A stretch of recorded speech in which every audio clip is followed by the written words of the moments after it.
Alex. Well, from the author of Devil in the White City comes another thriller.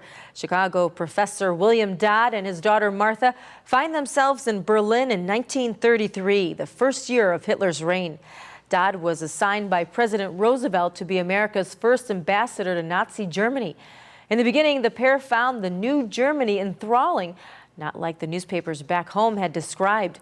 But that soon changed, and our own Becky Anderson sits down with author Erik Larson and talks about his new book, In the Garden of Beasts, in this week's edition of Authors Revealed.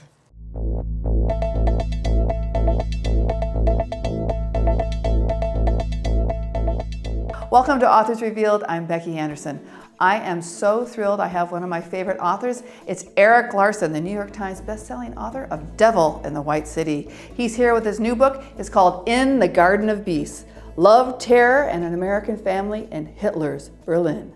This is a little different for you, though, thinking about this time period in history. Very different. And the place, and considering so many of your other books are set more, late 1800s, the Gilded Age, that sort of thing. Yeah. So tell us where the spark for this came from, because this story is a story we haven't heard, and especially from William Dodd's perspective. Well, see, that's the thing. I mean, I think at first glance this may seem like a departure for me, but on the other hand, in many ways it's exactly what I like to do, which is to find a territory that people think they know a lot about, and then kind of show that maybe you don't know all that you thought. But the way this came about was actually that I was trying to come up with a new idea for a book, and that's always a hard time for me, because for some reason, whenever I am done with a book, I start with a blank slate. I don't have ideas backed up.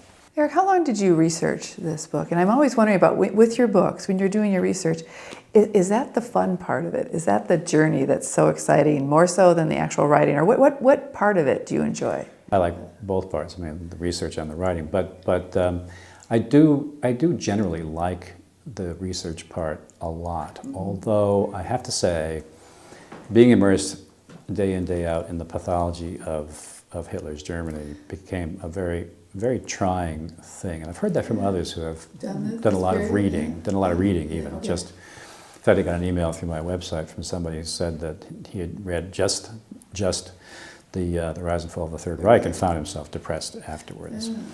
And so that was a bit hard, but it was a lot of fun. Like I went to Berlin and got to experience Berlin, and there are some very subtle things about Berlin that I would never have understood if I hadn't actually gone. So in writing this book, was it hard to, everyone knows what's going to happen, what happens in World War II and all the horrors that happen.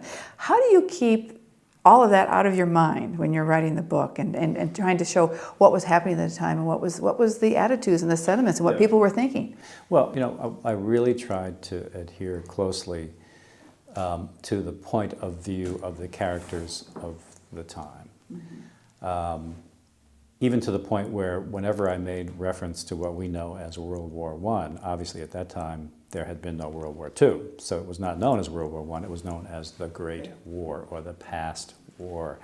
So even to that extent, I tried to maintain the point of view. What an incredibly interesting conversation with Erik Larson, best-selling author of Devil in the White City. It's his new book, In the Garden of Beasts: Love, Terror, and an American Family in Hitler's Berlin. Back to you, Dolly.